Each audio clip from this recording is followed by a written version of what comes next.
Hello everyone, আজকে বানাবো খাওয়া পিঠের রেসিপি। কিভাবে কেমন করে কি লাগবে স্টেপ বাই স্টেপ সব বলবো তোমাদেরকে। তার আগে আমার চ্যানেলে নতুন এসে থাকলে চ্যানেলটাকে সাবস্ক্রাইব করে নিন।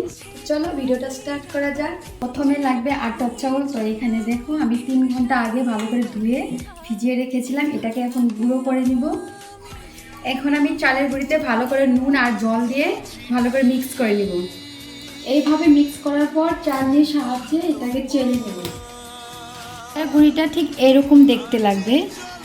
এখানে আমি গুড় পাতলা পাতলা করে কেটে নিয়েছি। তোমরা চাইলে নারকেল গুড় দিয়ে বা চিনি দিয়ে ভেজেও দিতে পারো। এখন লাগবে হাঁড়ি, তারপর মাটির সাহায্যে এখানে দেখো ফুটো করে নিয়েছি। এরকম একটা সুতির কাপড় দিয়ে ভালো করে চারিদিকে মেরিয়ে নিব যাতে ভাপটা বেরিয়ে না যায়। তারপর হাঁড়িটা বসিয়ে দিব আর জলটাও দিয়ে দিব। জলটা গরম হতে বসিয়ে দিলাম আর এখানে একটা বাটি নিয়ে নিলাম। তোমরা চাইলে ছোটো বড় নিতে পারো। এখানে ফার্স্ট চালের গুঁড়ি দিলাম, তারপর অল্প করে গুড় দিয়ে দিলাম, তার উপর আবার ভালো করে চালের গুঁড়ি দিয়ে দিলাম। এটাকে ভালো করে বসিয়ে নিব আর একটু দিই। এরকম করে একটা কাপড় দিয়ে দিব।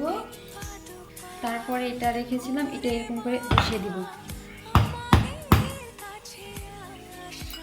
তারপর একটা টিফিনের মুখা দিয়ে ঢেকে দেব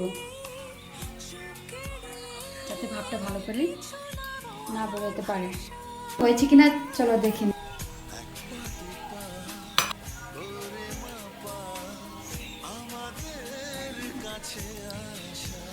ঠিক একভাবে সবগুলো পিঠে বানিয়ে নেব। সবগুলি পিঠে ভালো হয়েছে। গরম গরম চায়ের সাথে গরম ভাপা পিঠে, উফ, শীতকালে যা লাগে কি আর বলবো। তোমরা এই রেসিপিটা ঘরে ট্রাই করতে পারো। আজকের ভিডিও এইটুকুনি। ভালো লাগলে লাইক কমেন্ট করো আর দেখা হচ্ছে নেক্সট ভিডিওতে। এখনের জন্য টাটা।